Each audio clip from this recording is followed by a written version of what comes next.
A while ago, we looked at some of the worst cases of the sophomore slump, analyzing the Housewives games of people like Siggy Flicker and Leah McSweeney, who came in strong their first season, only to blow it all in their follow-up year, tarnishing their Housewives legacy. But for today, I thought it might be fun to flip the script and take a look at some of the ladies who did the unthinkable, took either a subpar or all-out terrible first year and turned it all around, becoming some of the most loved housewives and making us forget we initially weren't that into them. This is relatively rare, as why would the show keep someone who either underperformed or were hated? But it's happened a few times, so let's look at those. If y'all can think of any other cases, let me know and maybe I'll make a part 2. Alright, so let's start with one of our more recent additions to the Housewives universe, Miss Lisa Barlow from the Real Housewives of Salt Lake City. Some of you all may be wondering why our baby gorgeous legend is even on this list, but think back to season 1 and remember who you were rooting for. If you're not saying Heather Gay, you are either lying or are a soothsayer, because in watching the show back, and with the benefit of hindsight I've gained from being able to watch 2 more seasons of Salt Lake, I can now see that the show really propped this up as Salt Lake City from the eyes of Heather Gay to Lisa Barlow's detriment. So most people seem to equate Salt Lake City with the LDS church, and the show really leaned into this. From the very first scene, the ladies are explaining the pursuit of perfection the Mormon church inspires, and the strict measures one must follow to be a quote-unquote good Mormon.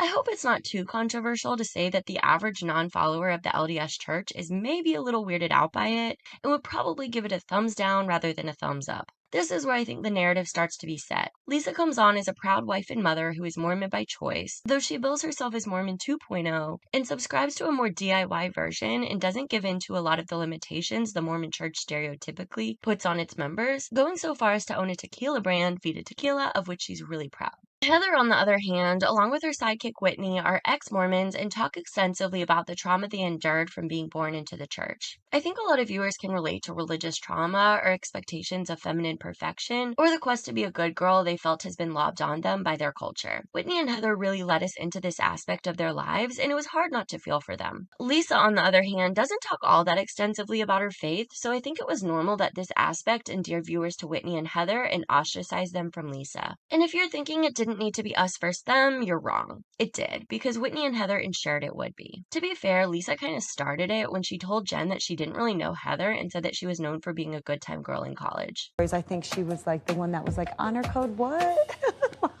Jen naturally reports this back to Heather immediately, dramatizing parts of the story to enhance its effects. Heather is really upset as A, she only recently became a good time girl and wishes she was able to be one in college, and B, Lisa does know her, and denying this is a way for Lisa to tear Heather down and demonstrates that Lisa thinks she's better than her. I think Lisa thinks she's better than me. It's like she's ashamed to be my friend. I don't know you. You're not part of my circle. And it's a diss, and she's doing that because she's a bitch. This narrative would carry on all season as both Whitney and Heather would constantly point out all the ways that Lisa would dismiss them or put them down. All of this seemed to really further paint this picture that Lisa was this judgmental popular girl bullying Whitney and Heather for being divorced or sexy or imperfect in some way. And I think they were pretty successful at painting this picture. Heather came on as perhaps the most relatable housewife of all time. I know she's having a villain arc right now as we end season 3, but when she first came on, she was funny and a good friend and supportive. She wanted to eat the lamb chop lollipops and was open about her vulnerabilities. She was a single mother who was trying to support herself and her daughters by starting her own business. She was trying to really get to know herself now that she was free of the conditioning she felt was placed upon her by her upbringing. She was perfectly imperfect, and I think a lot of viewers saw themselves in her or wish she was their best friend. Lisa was the diametrical opposite to this. She had it all, with the husband she was crazy about and the 2 boys she absolutely adores. She had a thriving business and was the queen of Sundance. And where Heather was open about her insecurities, Lisa was open about her unending confidence. When Mary hosted a Met Gala luncheon, she asked the ladies to reveal something about themselves the others didn't know. Jen talked about the pressure she felt growing up as the oldest child in her culture, Mary talked about her trust issues, and Lisa was brought to literal tears thinking about the high standards she places upon herself. I always am trying to be my best self, and I'm not going to stop. Now that I understand Lisa a bit better, I love it and see this as just Lisa being Lisa. But at the time, I think to a lot of the audience, it just seemed to be another way to paint this narrative that she's perfect and it seemed fake. When Heather was really putting everything out there and Lisa wasn't, it was easy to side with Heather and the Lisa-Heather dichotomy. It's funny because watching this season back now, I can see that she was the same woman she is now. She had all of her Barlowisms, such as trying to make a visit to the art shop a tactile experience. All of these layers. Can I touch? Acrylic. You're my toucher, girl. Yeah. And gushing over everyone at Meredith's birthday party. Love your jacket. Love your cane. Love your hat. Love your hair. Love your whole everything. I think we just had so many flashy objects with Mary M. Cosby and Jen and Brooks Marks that we, or at least I, didn't see how much of a silly character Lisa was at first. When the ladies take a trip to Vegas, we see Lisa make a bit of progress with Heather and Whitney when Jen goes psycho and they all band up to discuss how on earth they were going to deal with her. Do you really want to be her friend after all of this? Because I don't.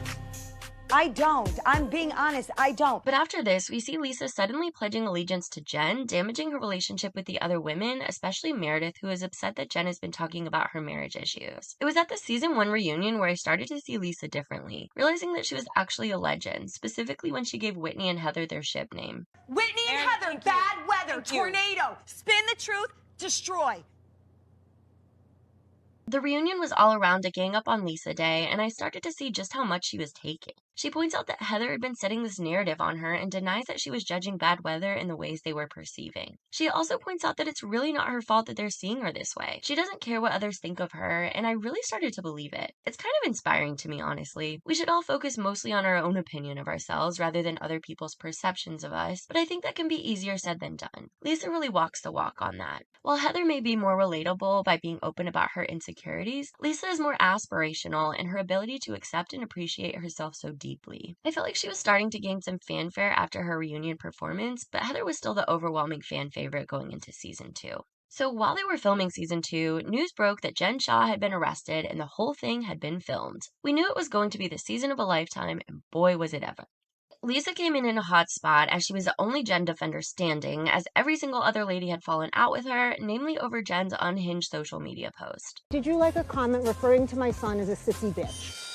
They all think it's kind of weird that she's so gung-ho on protecting Jen, and honestly, I do too. I do think Lisa is a fairly compassionate person and wouldn't want to see one person getting ganged up on. I've always gotten the sense that there's some other element at play when it comes to the women defending Jen. If you want to hear more talk on this, watch my video on Salt Lake City season 3. So anyway, Meredith is especially mad at Jen and not keen to make up with her the way Heather does, so we start to see some cracks in the foundation of Lisa and Meredith's relationship right away, but they are still ostensibly best friends. Lisa brings in Jenny, remember her? Which in hindsight was a terrible decision, but in the season it gave Lisa a much needed ally. Much needed as she was taking attacks from left, right, and center. Enter Angie H., Lisa's friend of 20 years who quickly turns on her for Whitney, who she's now cousins with. Angie makes her moment by accusing Lisa of sabotaging the catering for her Casino Royale party, and they fall out. This is not the only time Lisa would be accused of orchestrating drama, but she would later be accused of trying to set up Mary's church to be exposed as a cult, going so far as to bring on a former member of the church, Cameron, a friend of Lisa's, to expose this, but sort of keep Lisa's hands clean. This is kind of sly, albeit incredibly transparent. Lisa hosts a party for her son's male grooming business, Fresh Wolf, only inviting Meredith and Whitney. The Whitney invite is weird, because on one hand she is trying to get closer to Whitney at this point in the season, so it could have been an altruistic invite, but Whitney, bless her heart, is kind of a loudmouth and is a good person to feed info to if you wanted to get around. Unfortunately, Whitney can't attend, so Meredith is the only mark for Lisa's alleged scheme. At the event, she pulls Meredith aside to talk to her. Cameron approaches, cueing up John Barlow to pull Lisa away for a picture. Cameron then cryptically talks about his experience at Meredith's church. Stick around and you'll find out.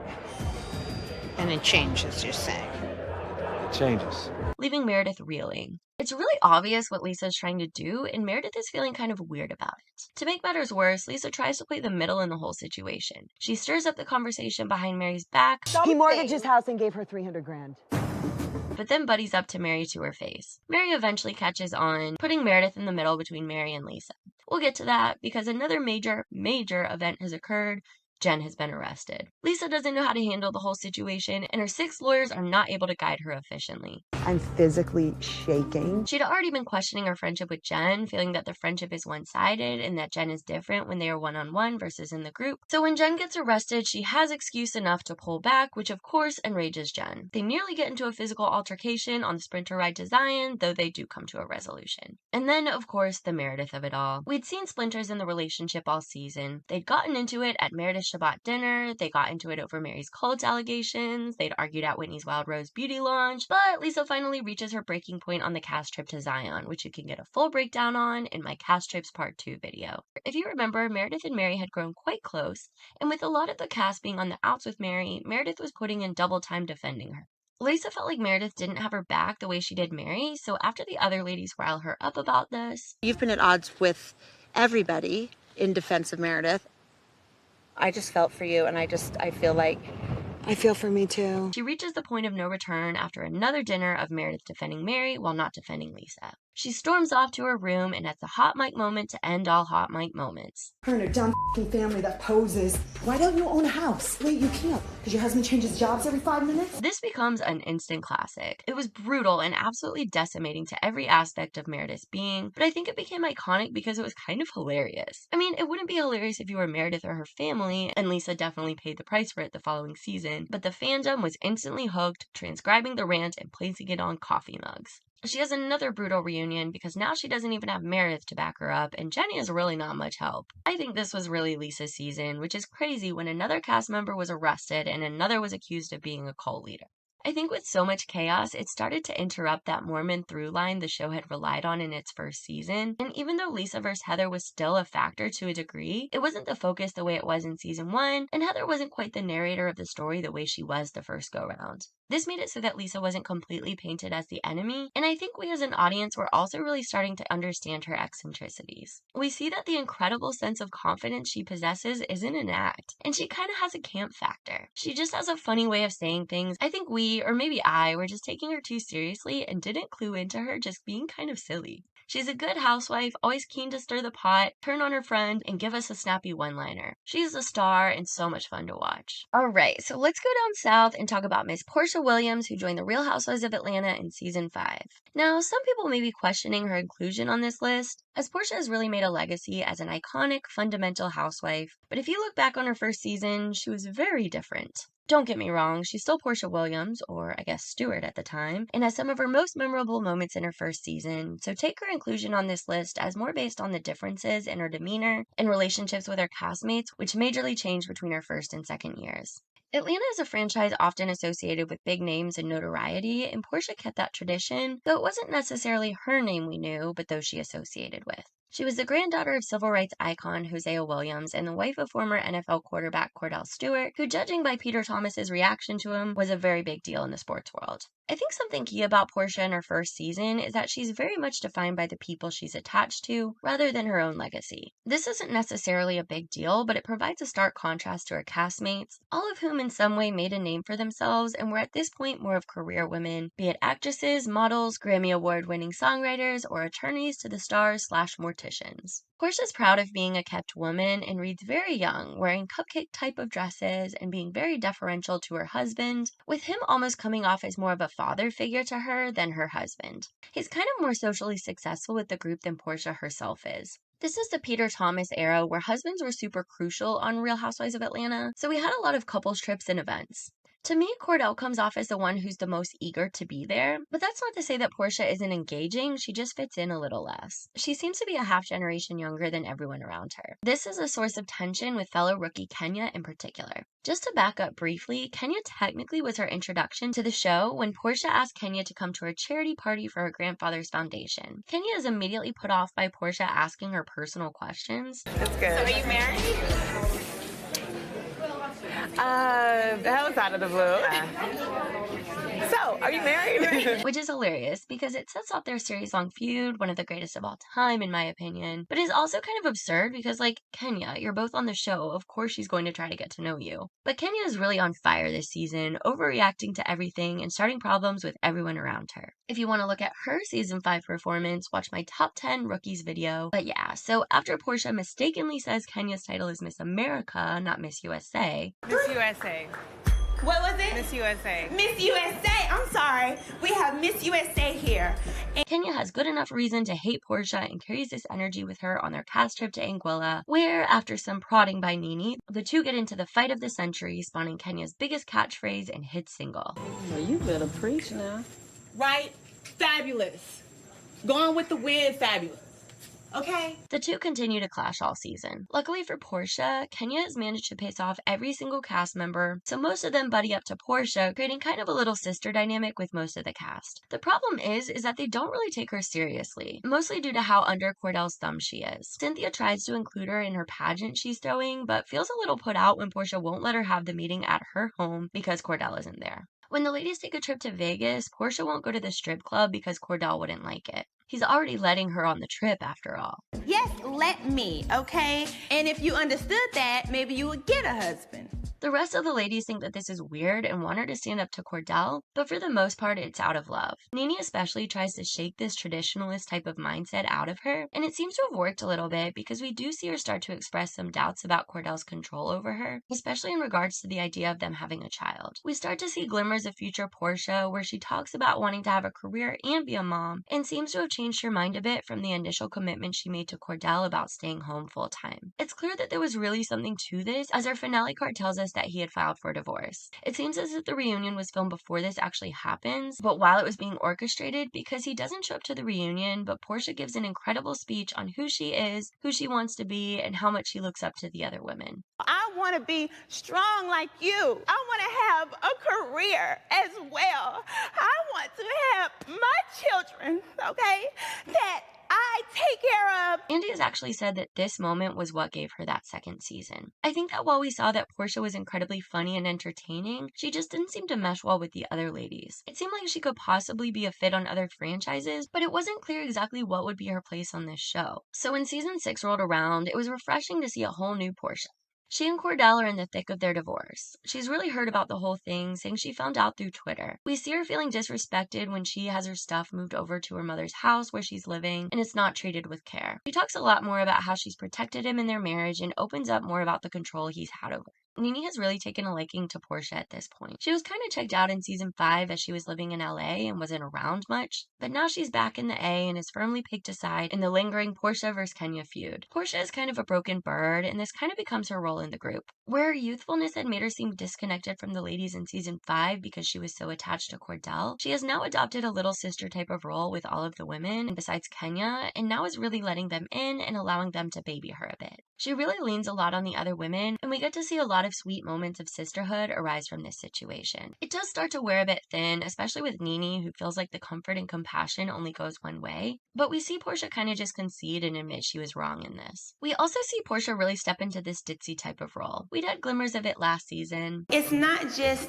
feeding the hungry only on Thanksgiving. It's an everyday situation. You know what I mean? This is 265 days a year. 265 days? Where the hell that bitch live at? But this season she really whiffed it, especially when she thought the Underground Railroad was a real train.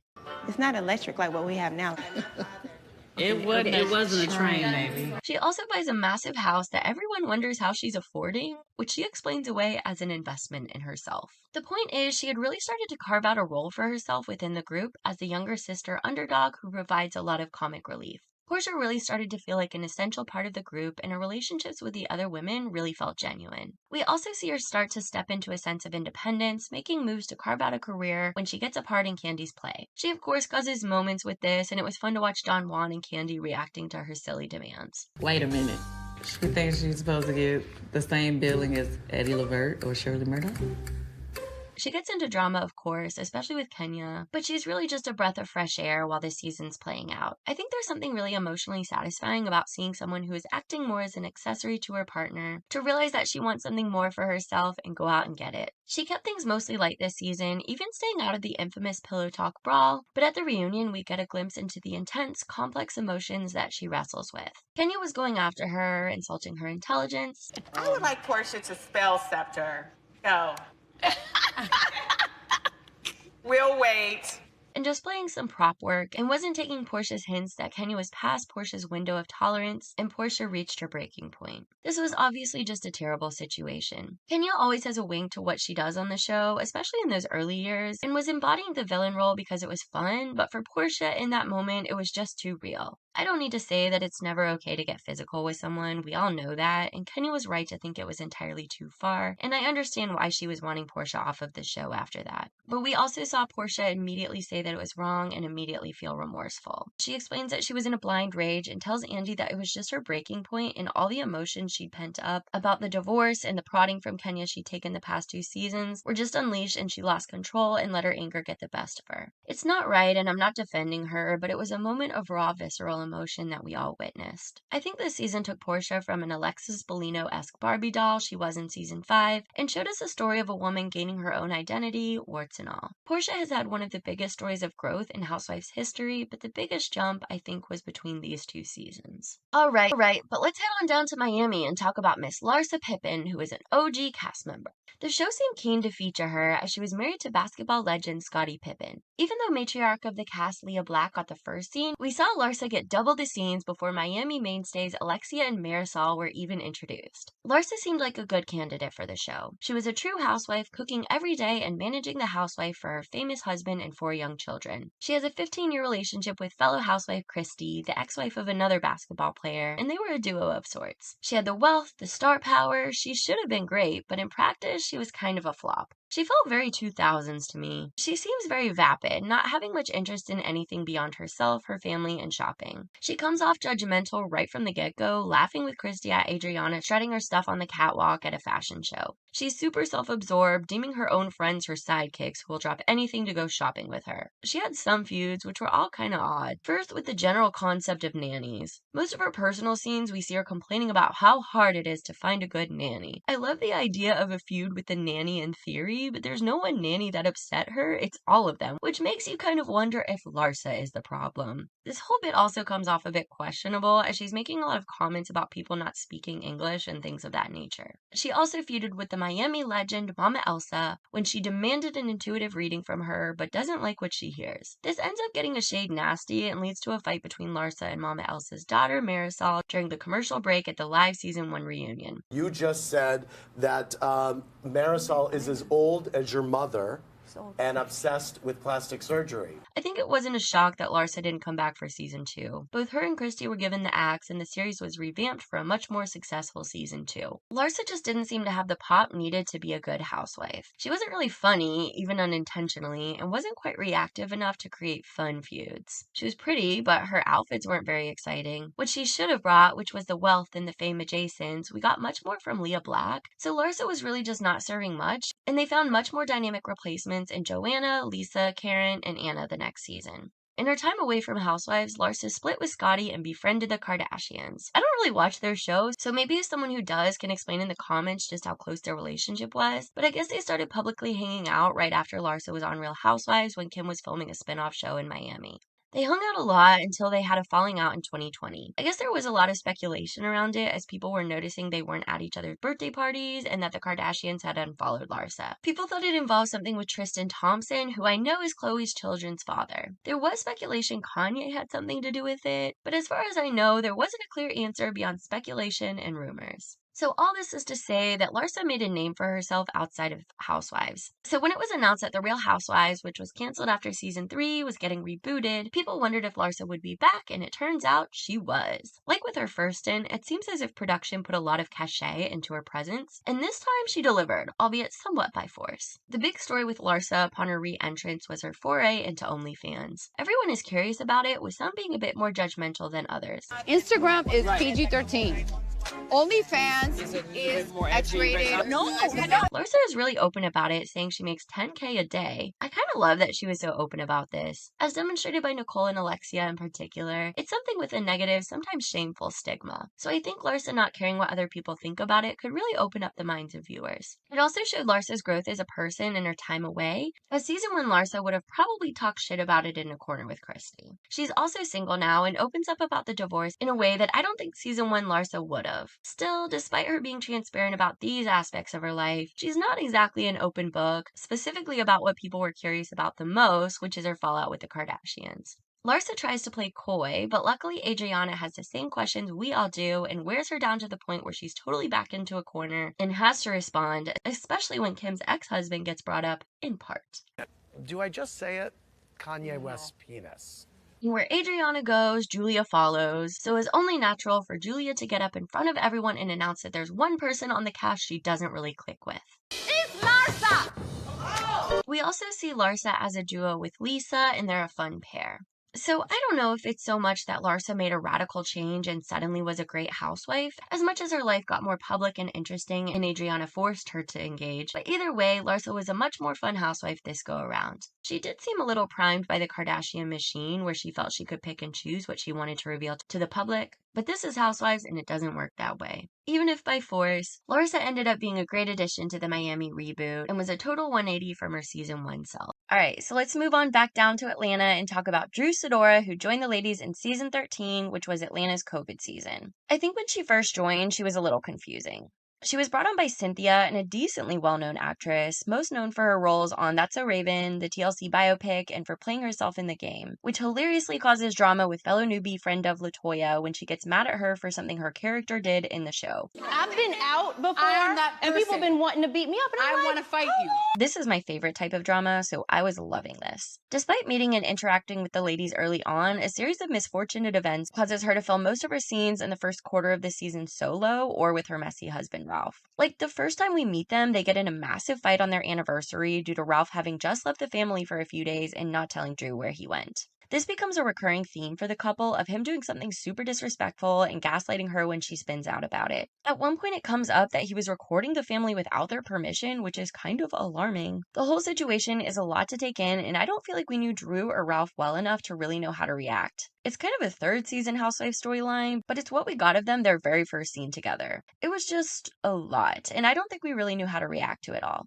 Add this to the fact that we didn't see Drew film with the group all that much early on due to COVID stuff and Ralph's dad dying, so it's almost like we had the Real Housewives of Atlanta with random scenes of this toxic couple thrown in. Ralph came off so horribly in their fights that it was hard to see why Drew would even stay with him. I think most of us were siding with Drew, of course, but it was just an intense situation that we were suddenly thrown in the middle of. Luckily, Drew was able to hobble her way back into scenes with the other ladies about a quarter of the way through the season. I should mention she was in a boot this whole time due to some issue with her Achilles. She's shocked when Kenya tells her LaToya was making fun of her wig, as she barely knew any of the women, let alone LaToya. This launches their epic feud that would follow throughout the season. This was what made me really start to warm to Drew as a housewife because it was kind of hilarious. LaToya has such star power to me. I didn't understand why she wasn't full-time and why she didn't come back, but some Googling clued me into some behind-the-scenes stuff that could very well explain it. But LaToya was like a mini early days Kenya, and as Kenya did with Porsha 8 seasons prior, LaToya decided that the best person to go after was fellow newbie, and a newly, sadly short-lived feud was born,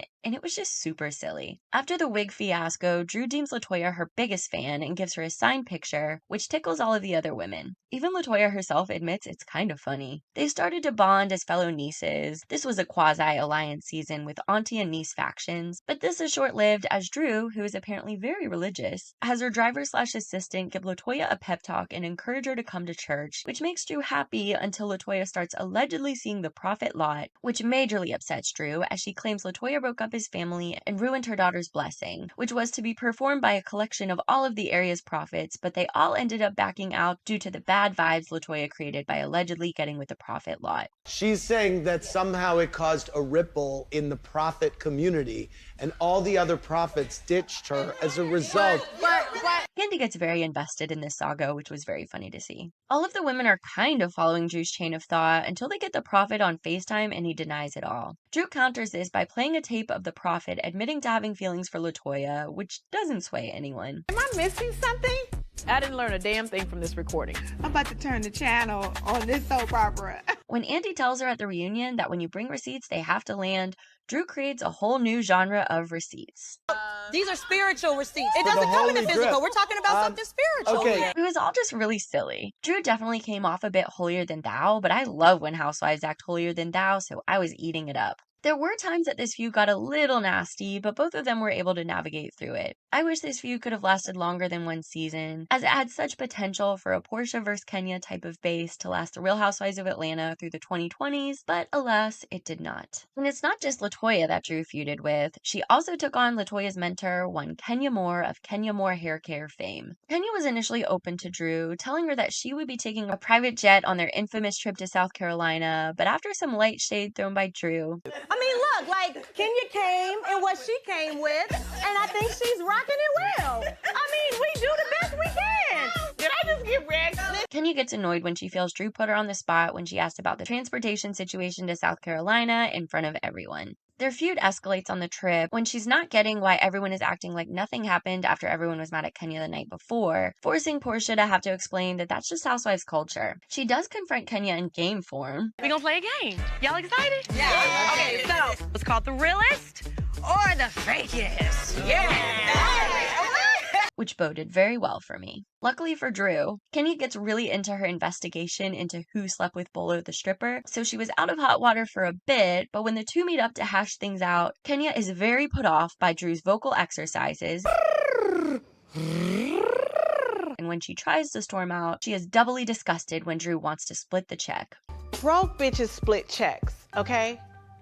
I'm not gonna sit here and calculate how much tax I owe on a check. The last straw for Kenya is when she gets stuck with Drew's white elephant gift, meant to be a $1,000 present, which is just the wig LaToya made fun of her for, a cat carrier, a $100 donation to a pet charity, and the tape of the prophet's bombshell accusations, leading to Kenya once again storming out, only to be thwarted by some rogue Christmas carolers. Socially, she fared much better with Porsha, Cynthia, and Kandi, although Kandi lost a little favor for her with the whole prophet thing. Along the way, we had a lot of personal stuff from Drew. We did see a lot of fun moments with Ralph, which made their relationship start to make a bit of sense. And we also saw her reintroduce her son from a previous relationship to his biological dad. I think there were two major problems with Drew in season 13. The first really not being her fault at all, which is that Atlanta has had a really bad retention issue since like season 5. Every year it seems like we're introduced to new women, sometimes as friends, sometimes as full-timers, and they just don't last. It's hard to get attached to a newbie on Atlanta when you can almost be assured that you'll never see them again. I think because of this, both we as a fandom and the housewives themselves have grown kind of wary of newbies on the show. We're not super eager to get invested in new women, so I think we felt the same with Drew. Plus that season we had like 25 friends of and guests, so it was a lot of randoms to keep track of.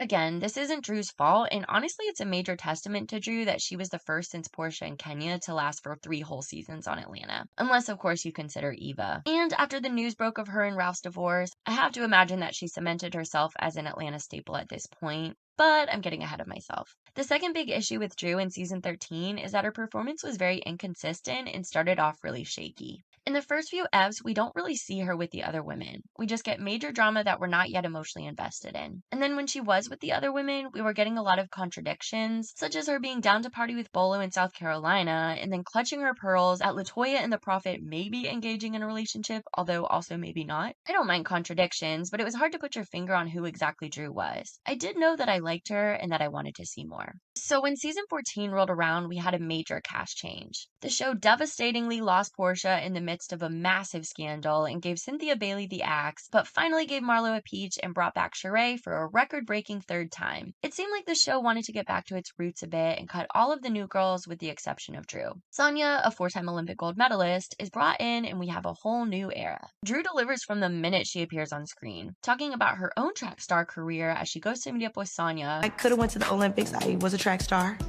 when I was in high school.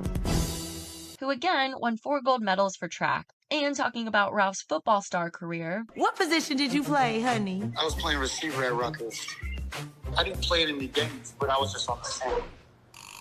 As she goes to see Sonia's husband, Ross, who won 2 Super Bowls. Her and Ralph are having drama over him hiring an assistant who he was apparently getting massages from, and we get our annual blowout fight during a fancy dinner from the two of them. Their big issue this season was about him backing out of adopting her son Josiah, as he said that his biological father wasn't into the idea. He's also writing a book about being a step-parent, but he won't let Drew read it, though she is writing the foreword. A lot of what I was initially going to say about their relationship has kind of become irrelevant, as they recently announced that they are splitting up. Socially, Drew has a lot going on. She and Kenya decide to start fresh, and it actually sticks, and we see them form a real friendship throughout the season. I really love them together and hope that we see more next season. Kandi is once again invested in Drew's drama, getting really into the chronicle of the massaging assistant. Barlow also takes to her well. With Sheree, it's a whole different story. One of Drew's assistants, she has multiple by the way, used to work for Sheree and tells Drew that she didn't pay him, but tells Sheree that Ralph is gay. It's super messy and starts them off on a terrible foot that leads to low blows at each other's businesses and brings in props and sound effects when Sheree has her friend Fatum get involved.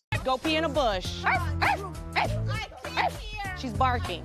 She's your lap dog. She also fights with Sonia, who she started out with as friends, even picking her up when she gets in a car wreck. But Sonia randomly lashes out at her, and it's not really clear to me why. She says she didn't like how Drew was treating Sheree, but I think it's more that she knew she had to fight with someone to legitimize her place on the show, and Drew seemed like the easiest target. She creates an iconic business, Drop It with Drew, claiming to have lost 25 pounds in 2 weeks, though the editors tell us a different story, and the women bring up the fact that she had surgery to achieve the results. The whole business is weird, and nobody's clear on what exactly it is. Is it a meal delivery service? Is it a weight loss camp in Chicago? Girl, you know they ain't nothing but the Facebook group. Stop it, Drew. The website doesn't work. It's incredible. All in all, this season Drew proved herself to be an integral part of this modern era of the Real Housewives of Atlanta. Can we start calling it RHOA? Is that weird? I just don't like having to full out say the Real Housewives of Atlanta every single time. Let me know in the comments if we can make this a thing. Since the season didn't play into the nieces versus the aunties shtick season 13 did, her age didn't seem to be a dividing factor in connecting her to the other women. Her relationships felt real. She also was not afraid to show her mess, which I think is important for housewives. I think a lot of the times when a season is bad is because none of the women are willing to show their quote-unquote ugly sides, and it makes the show feel stale. I think it's understandable that as the women are on the show longer, they become savvier to the game and learn how to present a more clean image, but it makes the show boring for us viewers. Storylines start to feel crafted. I was starting to worry a little bit about the longevity of Atlanta because we've had such a long-running cast, and while they've delivered in their tenure, I was starting to wonder how much more they had to give. But with Drew Sidora, I think we're in good hands. And last, let's talk about Camille Grammer, the woman who embodies this concept so well, we could call it the Camille effect. So Camille was an OG on The Real Housewives of Beverly Hills and possibly the biggest get for the show, as she was the wife of famed actor Kelsey Grammer and was wealthy beyond belief. She refers to her house as a compound and has to drive around on a golf cart to visit the various sites on her property. Beyond that, she owns at least 7 houses and has 4 nannies, a house manager, and various tag-along friends who all seem to work for her in some capacity. She's really got a life any material girl would envy. But something about the vibe seems off, especially with her marriage. Kelsey leaves in the very first episode to move to New York for a play, telling us that it's about time Camille got a little attention, which kinda seems like a dig. With the other women, she's immediately a flop. They take issue with her having used a surrogate, assuming it was meant to keep her figure, and just seem to find everything she does grating, be it her impression of a British person. Oh, cover your rat. Her dance moves, her relationships with her friends, or her relationships with her friends' husbands. I started to wonder if this could be some sort of tricky editing, where they're splicing all of the worst faces from the other women to paint this narrative, because the way the show portrays it, the women are hardcore haters. Real Housewives edit, if you're watching, let us know if you think something like this was afoot. But with that being said, the women seem to really not be keen on Camille. I think there could be a few explanations for this. First, let's talk about Camille and staff's theory that they're all jealous. I think there's some fair credence to be lent here. Right from the get-go, the BH women make it very clear that above all else, one must be wealthy and beautiful to thrive in Beverly Hills, and Camille is certainly beautiful and wealthy. But there's also this clear sadness in Camille that I think is evident enough that one might think twice before trying to pull a Freaky Friday and switch lives with her. Camille really leans on this theory, which her friends overwhelmingly back up, that women are just catty to her, and maybe there is some truth to that, but I think Camille also kind of tries to make people jealous. It's a bit weird to talk to your new friends' husbands about your breast implants, and she certainly wasn't shy to flaunt her wealth. Maybe it was kind of a self-fulfilling prophecy type of situation. A second theory is that it might just be Camille's personality, at least as it manifested in that first year. While eventually she was kind of alienated from the others, I think she first alienated herself a bit. She had an aloofness to her, and I think the other women may have thought that she just didn't really want to get to know them. She was the least connected to the group, who all knew each other to some degree, while her biggest connection was that Kyle's husband was her and Kelsey's realtor. I think living in this secluded compound and always being in Kelsey's shadow had kind of taken a toll on her, and she seemed to have kind of lost her ability to connect with others. It becomes clear that she must have experienced people wanting to get to know her to have access to her famous husband, and has created kind of a complex about this, in addition, of course, to the other complexes she has. I have this Jesus complex, I think. Yeah. All of this comes to a head when she has some off-camera conversation with Kyle about their spring break plans. Camille says she's going to Hawaii with the kids, cameras, and no Kelsey. Kyle apparently was surprised by this, with Camille assuming she was surprised that the cameras were following her but not Kelsey, and Kyle saying she was surprised because Camille wasn't bringing anyone with her, like a friend or anything. This has kind of remained a mystery in Bravo lore as to what really happened with this conversation, but here's my take. I think Camille was already feeling ostracized, and a personal trigger for her was people being more interested in Kelsey than her. So when Kyle asked if Kelsey would be there and was surprised he wouldn't be, she assumed the worst. Add in the fact that she was already feeling something was off in her marriage, it could have hit on that wound as well. I think this reaction was definitely rooted in paranoia and previous issues, but I do think that Kyle could have been giving out some judgy type of energy that Camille may have picked up on. Kyle has shown that she's very ferocious when it comes to her husband, and this conversation happened right after the Vegas trip where Camille was really strutting her stuff. Camille was also already kind of outcasted at this point, so even if Kyle wasn't consciously doing it, I think there's definitely a chance that Kyle was giving off some weird type of energy. But Camille took it in the worst possible way, setting off their incredible conflict this season. We had multiple flare-ups. First in New York, after Kyle tried to clear the air about the Kelsey Hawaii thing, making it worse by calling Camille insecure. I just didn't know why you think I'm so insecure. You said it. I didn't say it. Leading to an epic fight at a fancy restaurant. You're such a f***ing liar, Camille. But then the infamous dinner party from hell, which you can get a full breakdown on in my Psychic Storylines video. This was just crazy. It was an obvious setup with massive cocktails and Allison Dubois, Camille's dear psychic / monster of a friend, who was clearly there to pick at Kyle. He will never emotionally fulfill you. Ever. Know that.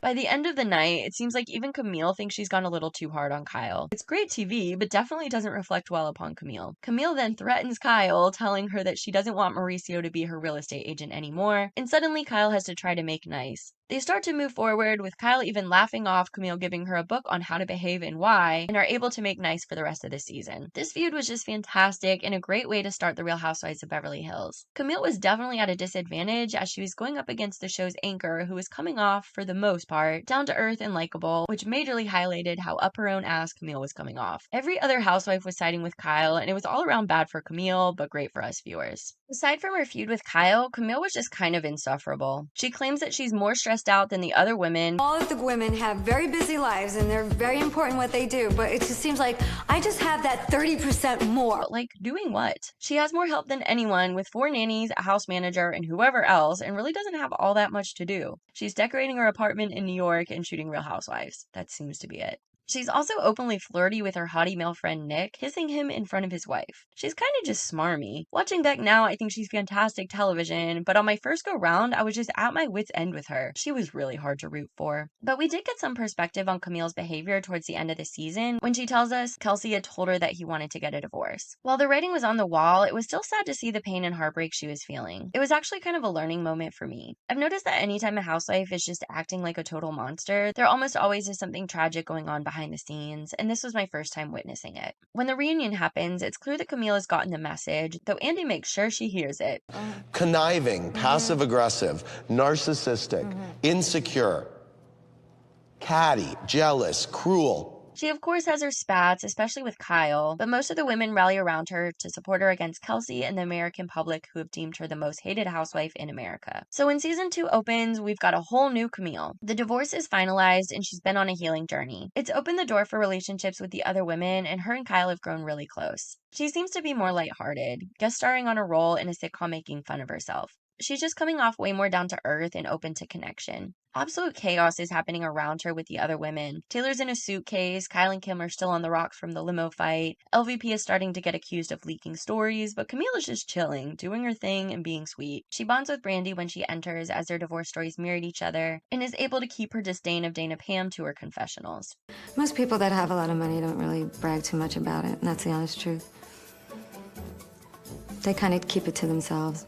She seems to be adopting a hands-off approach to conflict. She kind of just sits there during the game night fight, being a listening ear for Brandy, but not getting involved and standing up to Kim and Kyle. But when LVP gets the girls together for a tea party, Taylor decides she's going to air her Vanderpump grievances, and nobody backs her up. This frustrates Taylor, calling Camille out for not having her back, which causes Camille to call Taylor out for not being open about her domestic abuse. He hits you. We don't say that, but now we said it. This situation is just yucky, especially with the hindsight of knowing how far the abuse went and what happened with Russell. I get that Camille and the gang were frustrated that Taylor would open up about the abuse in private, but then expect them to treat Russell as if nothing had happened when they saw him. But this whole situation really could have turned out darker than it actually did, and Taylor was right to be absolutely terrified that this was outed on camera. I think we all look back at both the "now we said it" line and the Taylor versus the cat meme as so funny and iconic, but it's actually like super grim. I don't know, maybe this is one to be chalked up to a testament to how far we've evolved as a culture in such a short time, but the situation is weird to look back at. So Taylor tells Russell what happened, and he sends Camille an email threatening to take legal action against her, leading to Taylor being kind of ostracized from the cast. Everyone rallies around Camille, and the Armstrongs aren't allowed at the white party, and Taylor isn't on the cast trip to Hawaii. It's all around a demure season for Camille, and this actually gets brought up at the reunion. There's literal talk about the differences between seasons 1 and 2 Camille, and everyone talks about how much she's changed. She claims that she didn't make a conscious effort to act differently, just that she was super stressed out the previous year. I think it's got to be a combination of both.